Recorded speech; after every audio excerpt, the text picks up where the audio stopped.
ஒரு கொழக்கட்டை வந்து பார்த்துட்ருக்கோம். அதில் இன்றைக்கி வந்து பார்த்திங்கன்னா இன்றைக்கி வந்து ஸ்வீட் கொழக்கட்டை தான் வந்து பார்க்க போகிறோம். பால் கொழக்கட்டை வந்து பார்க்க போகிறோம். அதுக்கு தேவையானதை நான் வந்து எடுத்து வச்சுருக்கேன். ஒரே ஒரு டம்ளர் வந்து அரிசி மாவு வந்து எடுத்துட்டுருக்கேன். அதே மாதிரி ஒரே டம்ளர் அதே அளவில் ஒரே டம்ளர் வந்து வெல்லம் வந்து எடுத்துருக்கேன். பால் வந்து 1 லிட்டர் வந்து எடுத்துருக்கேன். உங்களுக்கு அவ்வளோ பால் வேணால் கம்மியாக போகுதுன்னா கம்மியாக நீங்கள் கம்மியாக கூட எடுத்துக்கலாம். 1/2 லிட்டர் இல்லை 3/4 லிட்டர் கூட எடுத்துக்கலாம். நான் நல்லா 1 லிட்டர் பாலை கொதிக்க வச்சு நல்லா நினச்சிட்டு 1 லிட்டர் பால் வந்து எடுத்துருக்கேன். 1 டம்ளர் வந்து எடுத்துருக்கேன். அளவாக கொஞ்சம் தான் வந்து பண்ண போகிறேன். நிறைய வேணால் இந்த மாதிரி கூடுதலாக நீங்கள் எல்லாமே வந்து மாற்றிக்கலாம். கொஞ்சம் ஏலக்காய் பொடி வந்து கடைசியில் போடுறதுக்கு, கொஞ்சம் சால்ட்டு மாவு கலர்றதுக்கு வேணும். சால்ட் வந்து எடுத்துருக்கேன். நல்லெண்ணெய் தான் வேணும், வந்து மாவு வந்து ஊட்டி கொடுத்துக்கலாம். அது வந்து நம்ம தேவையானது வந்து எடுத்துக்கலாம். கொஞ்சமாக தேங்காய் பால் வந்து எடுத்துருக்கேன். இதை வந்து லாஸ்ட்டாக நம்ம கரைச்சிட்டு வரதுக்காக தேங்காய் பால் வந்து எடுத்துருக்கேன். தேங்காய் பொடியாக எடுத்துருக்கேன். அதை கரைச்சிட்டு நம்ம விட்டுக்க போகிறோம். இதுக்கு பதில் நீங்கள் தேங்காய் கூட கடைசியில் மேலாக வந்து போட்டுக்கலாம். இப்போ நம்ம ஒன்று எப்படி பண்ணுறதுன்னு பார்ப்போம். ஃபஸ்ட்டு நம்ம நேற்று கலர்ன மாதிரியே தான் மாவு வந்து இப்போ கலரிக்க போகிறோம். இதுக்கு வந்து 1 டம்ளருக்கு 2 டம்ளர் தண்ணி வந்து தேவை. ஏன்னா நம்ம அதை வந்து உருட்டிட்டு பாலில் வந்து கொதிக்க வைக்க போகிறோம். கொஞ்சம் ரொம்ப இதுவாக இருந்தாலும் வந்து பார்த்திங்கன்னா உடஞ்சி வரத்துக்கும் வாய்ப்பு இருக்குது. அதனால் 1 டம்ளருக்கு 2 டம்ளர் அளவு தண்ணி வந்து இதுக்கு வந்து கரெக்டாக இருக்கும். நேற்று நான் வந்து அதுக்கு வந்து 1க்கு 2.5 ஏன்னா நம்ம தனியாக அதை வந்து வேக வச்சு வைக்க போகிறோம். இது வந்து பார்த்திங்கன்னா உருட்டிட்டு அப்படியே பாலிலே போட்டு அது நல்லா வெந்து மேலே எழும்பி வரும். அதனால் அந்த 1 டம்ளருக்கு 2 டம்ளர் தண்ணி வந்து கரெக்டாக இருக்கும். இப்போ நம்ம ஃபஸ்ட்டு இதை வந்து பற்ற வச்சுட்டு மாவு வந்து ஃபஸ்ட்டு கலரிப்போம். அதுக்குள்ளே இந்த பக்கம் வந்து பார்த்தீங்கன்னா வெல்லம் 1 டம்ளர் எடுத்துருக்கேன். அதையும் வந்து ஒரு பக்கம் அப்படியே கரைய வச்சுக்கிறேன்.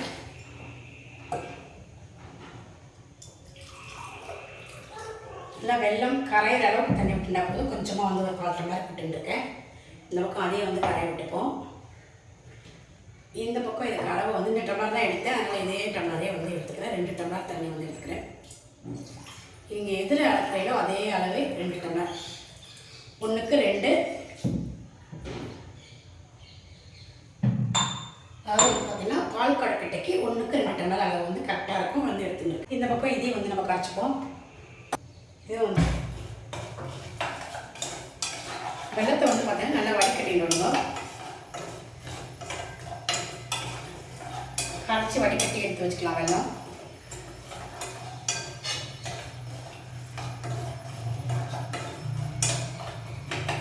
அதெல்லாம் கொதிக்கிறதுக்குள்ளே இந்த பக்கம் வந்து நம்ம இந்த தேங்காய் பாலை கரைச்சி வச்சுக்கணும். நல்லா திக்காக கரைச்சி வச்சுக்கோங்க.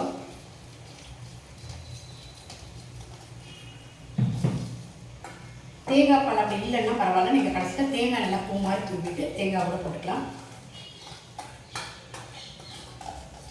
இல்லாததுக்கு நல்லா திக்காக கரைச்சி எடுத்து வச்சுக்கலாம்.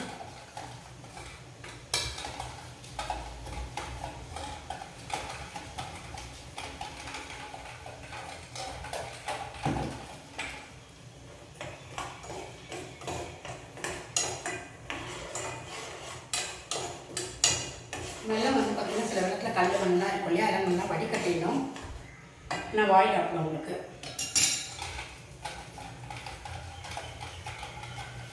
நேற்று நான் வந்து போட்டிருந்தேன் அம்மினி கொழக்கட்டையோட வந்து போட்டிருந்தேன். நிறைய பேர் பார்க்கலன்னு நினைக்கிறேன். பார்க்கறதுவா கண்டிப்பாக பாருங்கள். பார்த்து எப்படி இருக்குன்னு லைக் கமெண்ட்ஸ் பண்ணுங்கள். இன்றைக்கி நம்ம வந்து பார்க்குறது நைவேத்தியத்துக்கு பால் கொழக்கட்டை தான் வந்து பார்க்குறோம்.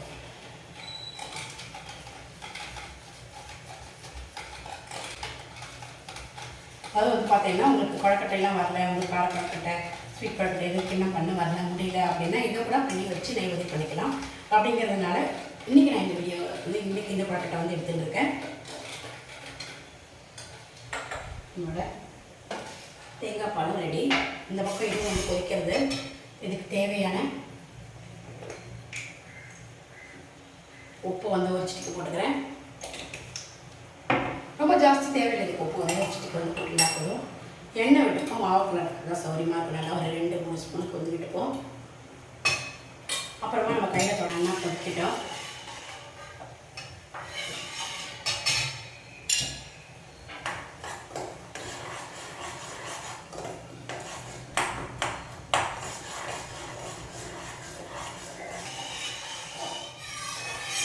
நல்லா தளதளன்னு கொதிக்கிட்டோம். அப்போ தான் இதை போட்டுட்டு நல்லா கலர்றதுக்கு சௌரியமாக இருக்கும்.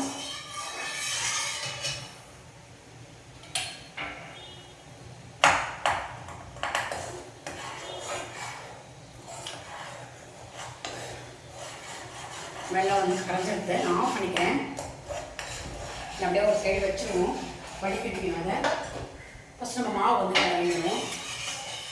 இந்த மாவு கிளறிட்டு ஆறணும், ஆறிட்டு தான் நம்ம உருண்டை வந்து பிடிச்சி வைக்கணும். அதனால் சிம்மில் வச்சுட்டு எப்பயுமே வந்து கிளறிட்டு கட்டி இல்லாததுக்கு நல்லா இருக்குது.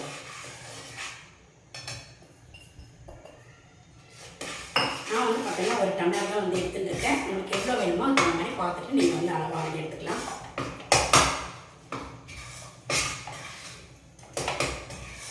ஒரு டம்ளர் வந்து கரெக்டாக இருக்கும். நம்ம ஆறிட்டு உருண்டை பிடிச்சி வைக்கிறதுக்கு இந்த சூட்லேயே வந்து நம்ம எல்லாமே கலந்துக்கலாம். இப்போ இது வந்து ஆஃப் பண்ணிக்கலாம்.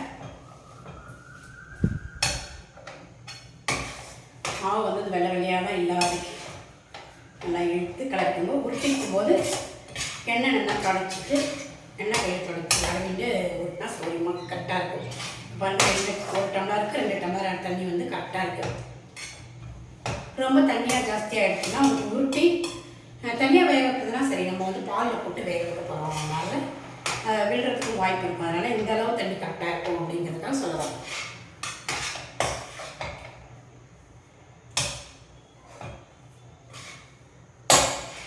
பாருங்கள், கரெக்டாக இருக்குது மாவு வந்து. இப்போ நம்ம அப்படியே இறக்கி ஆற வச்சுருவோம். அதுக்குள்ளே வெள்ளத்தை வந்து வடிகட்டிப்போம். ஆறிட்டு இதை உருண்டை பிடிச்சி தான் பாக்கி வெள்ளம் வந்து பண்ண முடியும். இப்போ அதுக்குள்ளே இது வந்து இந்த பக்கம் ஆற வச்சிடலாம். இப்போ பாருங்கள், மாவு வந்து நல்லா ஆறிடுச்சு. ஒரு 5-10 நிமிஷம் அப்படியே விட்டேன்னா நல்லா சூப்பராக வந்து ஆறிடும் உங்களுக்கு. இதை நம்ம நல்லா எண்ணெயும் நெய்யும் போட்டுட்டு நல்லா ஒட்டி போட்டுக்க போகிறோம். பாருங்கள், சூப்பராக சாஃப்டாக வந்துருக்கு மாவு. இதே நீங்கள் பூர்ண கொழுக்கட்டைக்கும் வந்து இந்த மாதிரி கலரிக்கலாம். ரொம்ப நல்லா இருக்கும். கொஞ்சமாக இது மாதிரி ஃபஸ்ட் பண்ணி பாருங்கள், ரொம்ப நல்லா இருக்கும்.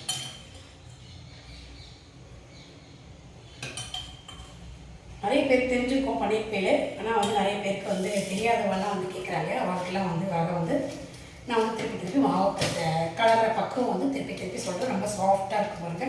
சாஃப்டாக ரொம்ப நல்லா வரும். இந்த மாதிரி இதே அளவு போட்டுட்டு வரைக்கும் நான் கடையில் வாங்குகிற மாவு தான் வந்து பண்ணிட்டுருக்கேன். சூப்பராக வந்து வரும். கட்டிலாம் ஒன்றுமே இல்லாததுக்கு நல்லா வந்து வந்திருக்கு.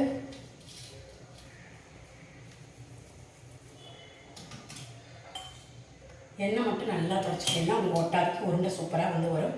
நல்லா நேற்று நம்ம ஒட்டின மாதிரியே செடிக்கு விட்டுற மாதிரியே சின்னதாக அழகாக ஒட்டி போட்டுக்கலாம். ஃபுல்லாக அதே மாதிரியே ஒட்டி விடுவோம்.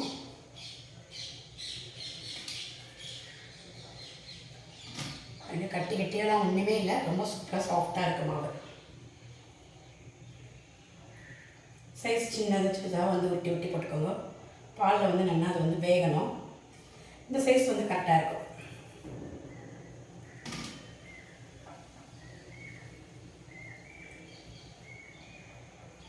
நான் பால் வந்து பார்த்தீங்கன்னா இந்த பாத்திரம் இந்த இதில் தான் வந்து நம்ம வந்து பால் கொழுக்கட்டை வந்து பண்ண போகிறோம். பாலை வந்து காய்ச்சின பாலை இதில் விட்டுட்டேன். இதை நல்லா கொதிக்க வச்சுட்டு இதில் வந்து நம்ம போட்டு மூடி வச்சுட்டு அப்படியே நல்லா அது ஒன்றுமே பண்ணக்கூடாது. அப்படியே மேலே எழும்பி வரும். அது ஒன்றும் வெந்து அப்படியே உங்களுக்கு ஒன்றுனா மேலே எழும்பி வரும்.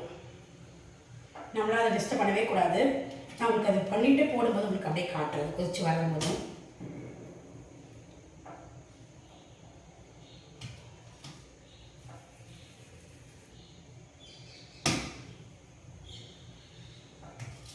இதே மாதிரி இந்த மாவு ஃபுல்லாகவே எல்லாமே ஒட்டிட்டு பார்க்கலாம். இப்படி பண்ணுறதுங்கிறத காட்டுறேன். இப்போ பாருங்கள், நான் எல்லாமே வந்து ஒட்டியாச்சு. இந்த மாதிரி எல்லாமே வந்து ஒட்டிட்டேன். இந்த பக்கம் பாலை வந்து நல்லா திருப்பி வந்து பற்ற வச்சுருக்கேன். இது ஒன்றும் சூடாகட்டும். நல்லா சூடாகட்டும். இதில் வந்து இந்த உருண்டைகளை வந்து நம்ம போட்டுற போகிறோம். அது நல்லா குதிச்சு அப்படியே மேலுக்கு அப்படியே வரும். இப்போ நான் வந்து காய்ச்சின பால் தான் அந்த இப்போ வந்து நம்ம ஆஃப் பண்ணி ஆரம்பிச்சிட்டோம் இல்லையா, கொஞ்சம் ஆறி போயிருக்கு. கொஞ்சம் சூடாததுக்கு அப்புறமா இதை வந்து நம்ம போட்டுக்கலாம். போட்டுட்டு அதை அப்படியே உங்களுக்கு கொதிச்சு வெந்து அப்படியே ஒன்றா அப்படியே மேலுக்கு எழுப்பி வரும். ஒன்றா அப்படியே வர சமயத்தில் நம்ம வந்து வெள்ளை கரைசல் வந்து விட்டுக்கலாம். வெள்ளம் வந்து நல்லா கரைச்சி எடுத்து வச்சுருக்கோம் இல்லையா, வடிகட்டி அதை வந்து நம்ம விட்டுப்போம். அதுக்கப்புறமா கடைசியில் தேங்காய் பால் ஏலக்காய் போடலாம் வந்து அதுக்கப்புறமா வந்து போட்டுப்போம். பால் வந்து சூடாகட்டும். இதே மாதிரி நம்ம கலரி மாவு வந்து கரெக்டாக இருந்தது. அந்த அளவோட போட்டுறதுக்கும் பாருங்கள் நல்லா சௌரியமாகவும் வந்து இருக்கும். பால் கொழுக்கட்டைக்கு 1க்கு 2 டம்ளர் அளவு வந்து தண்ணி எடுத்து வச்சுக்கோங்க. பால் வந்து பார்த்தீங்கன்னா நான் வந்து 1 லிட்டர் எடுத்திருக்கேன் அப்படின்னா நீங்கள் 3/4 லிட்டர் இல்லை 6 லிட்டர் கூட எடுத்துக்கலாம். நான் வந்து பார்த்தீங்கன்னா கொஞ்சம் நிறையவே வந்து பால் வந்து ஜாஸ்தியாக வந்து எடுத்திருக்கேன். இப்போ பார்த்தீங்கன்னா பால் வந்து ஒன்று சூடாக இருந்திருக்கு. இப்போ இதில் வந்து நம்ம இதை வந்து போட்டுடுவோம் இந்த உருண்டைகளை.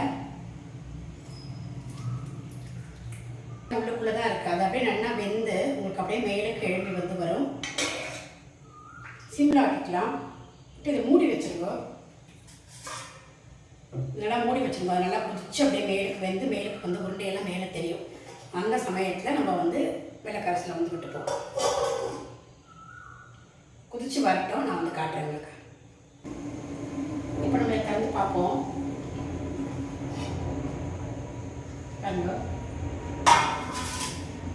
நல்லா பாலெல்லாம் நல்லா கொதிச்சு நல்லா ஒரு உருண்டையாக மேலுக்கு வந்து வந்திருக்கு. நல்லா சூப்பராக வந்து நல்லா மேலேயே பால் வந்து அப்படியே நல்லா பொங்கி பொங்கி வந்தது. இடைக்கிடைக்கு நம்ம கலரி விட்டுக்கலாம், தப்பு கிடையாது. பாருங்கள், நம்ம உருண்டை எடுத்து வந்து பார்ப்போம். சூப்பராக வந்து நல்லாவே வந்து வெந்திருக்கு. பால்லேயே நல்லா முழுக்க வந்து பொங்கி வந்திருக்கு. நல்லா வந்து ரெடியாக இருக்குது. சிம்மில் தான் வந்து நான் வந்து வச்சுருக்கேன். அப்படியே அந்த போட்ட உருண்டை பூரா உங்களுக்கு அப்படியே மேலுக்கு வந்து வரும். பார்த்தாலே உங்களுக்கு வந்து தெரியும். அப்படியே மேலுக்கு வந்து எழுதி தெரிஞ்சிருக்கும். ஃபஸ்ட்டு நம்ம போட்டப்போ எல்லாமே வந்து அடியில் தான் இருக்கும், மேலே இப்போ உண்டையே நமக்கு தெரியாது. இது நல்லா பால் நல்லா கொதிச்சு மாவெல்லாம் நல்லா வெந்து மேலுக்கு வந்து வந்திருக்கும். நான் உங்களுக்கு காட்டுறேன். நல்லா பெருசாக நல்லா வெந்து வந்திருக்கா. இப்போ இது ஒரு 5 நிமிஷம் நல்லாவே இதை வந்து கொதிச்சு எடுத்து இப்போ நம்ம வந்து வெள்ளைக்காசல் வந்து எடுத்து வச்சுருக்கோம் இல்லையா, அந்த வெள்ளைக்காசல் வந்து விட்டுடுவோம்.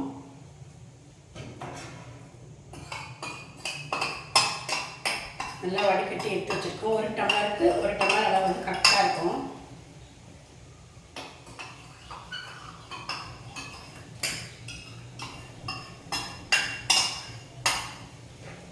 அதை போட்டுட்டு ஒன்று நல்லா கலரி விட்டுருவோம்.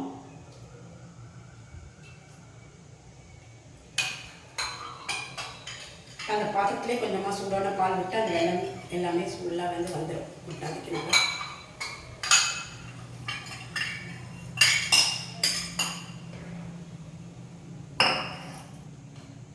இப்போ இந்த வெள்ளத்தோட கூட ஒரு 5 நிமிஷம் வந்து 10 நிமிஷம் வந்து நல்லா கொதிக்கட்டும்.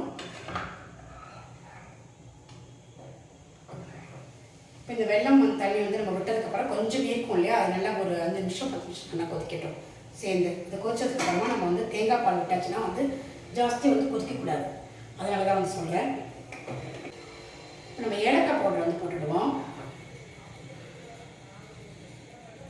எல்லாம் மேலாக ஏலக்காய் பவுட்ரு போட்டாச்சு. இந்த சமயத்தில் உங்களுக்கு தேங்காய் பொடி தேவையில்லை அப்படின்னு தோணித்துன்னா நீங்கள் வந்து தேங்காய் துருவி அப்படியே போட்டுக்கலாம்.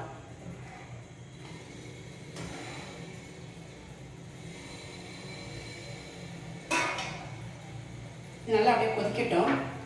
ஒரு 10 நிமிஷம் நல்லா அந்த வெள்ளை தண்ணி இல்லாமல் சேர்த்து நல்லா கொதிக்கட்டும். அதுக்கப்புறமா நம்ம வந்து தேங்காய் பால் விட்டுட்டு அப்படியே ஆஃப் பண்ணிட வேண்டியதான் ஒரே கொதியிலே.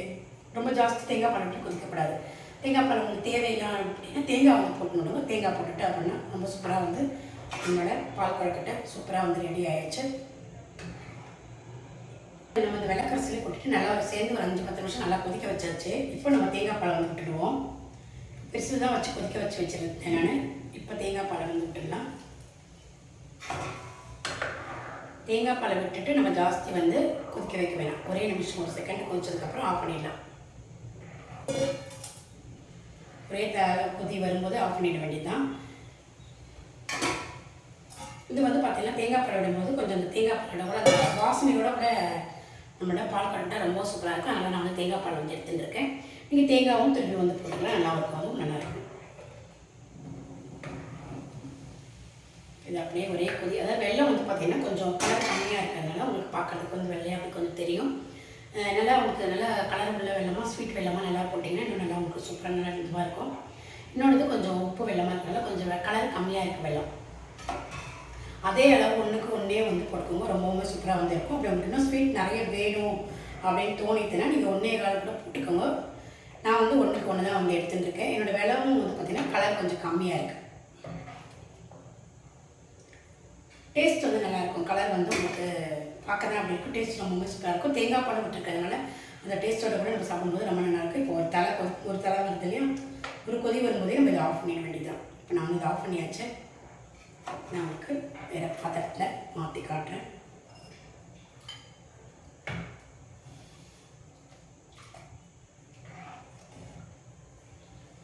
நம்மளோட பால் கொழுக்கட்டை சூப்பராக வந்து ரெடியாக எடுத்து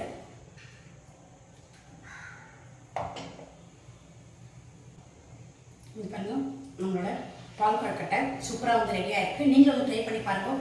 இந்த விநாயகர் சதுர்த்திக்கு கொழுக்கட்டைலாம் பண்ண முடியலன்னா இந்த பால் கொழுக்கட்டை கூட பண்ணி நைவேத்தியம் பண்ணலாம் விநாயகருக்கு. ரொம்பவுமே சூப்பராக வந்து ரெடியாக இருக்குது. நீங்களும் ட்ரை பண்ணி பார்த்துட்டு எப்படி இருக்கு லைக் கமெண்ட்ஸ் பண்ணுங்கள். நம்ம இனி அடுத்த வீடியோவில் வேறு ரெசிபியில் பண்ணுறோம். Okay, thank you.